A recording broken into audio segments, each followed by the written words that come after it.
السلام علیکم ورحمت الله وبرکاتو. قدرمن لیدونکو، یوې لرې سیمې ته راغلي یو. دلته یو څو کورنۍ چې په ډېر بد وضعیت کې ژوند کوي. غواړو چې تاسو هغه امانت دغه کورنۍ ته ورسوو. زموږ ټیم تل کوشش کوي زیار باسي تر څو ستاسو هغه امانتونه حقدارو ته وسپاري کومې چې واقعا حقداره دي. دغه کورنۍ ته موږ ستاسو کومکونه سپارو.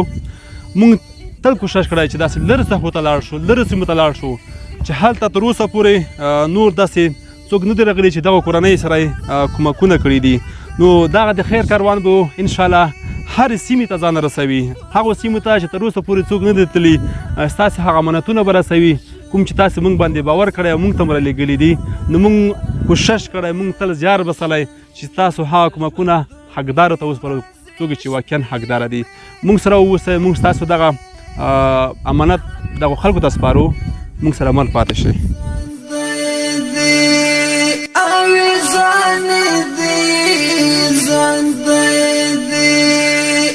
شکر شکر مسلمان یم، ټولې هیلې مې ژوندی دي، ټولې هیلې مې ژوندی دي، خو غربت را باندې کړي داسې لوبېلې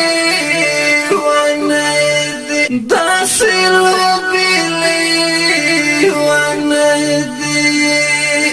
ښه خوراک مې زړه ته کېږي، د جامو هم په ارمان یم، د جامو هم په ارمان یم. الا تقدیره ګیله من یما څومره ډېرې مجبوری دي، مجبوری دي. شکر شکر مسلمان یم،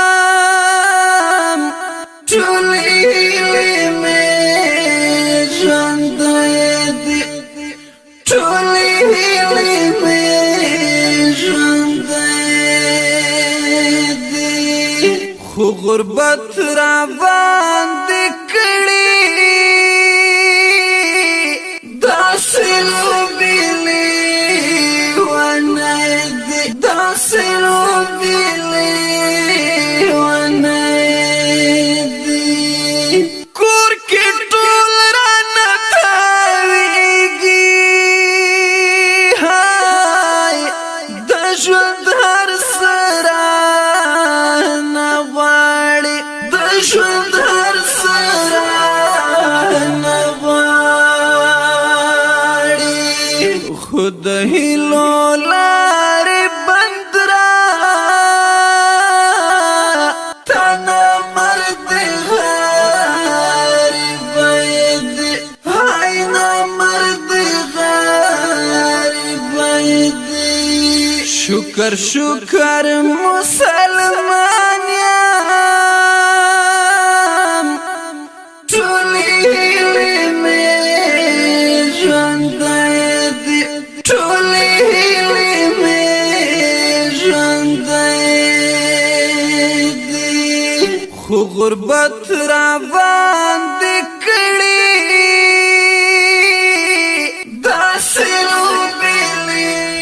قدرمن لیدونکو، دغه د موږ په دغه لرې ساحه کې هغه ستاسو امانتونه توضیح کړل، هغه مستحق کورنۍ ته موږ ورسول. دا یې اخرني کورنۍ وه. خپرونه هم نور همدغه ځای پای ته رسوو. تر بله داسې خپرونه چې بیا ستاسې په درنه خدمت کې حاضرېږو. تر هغې درنه اجازه غواړو.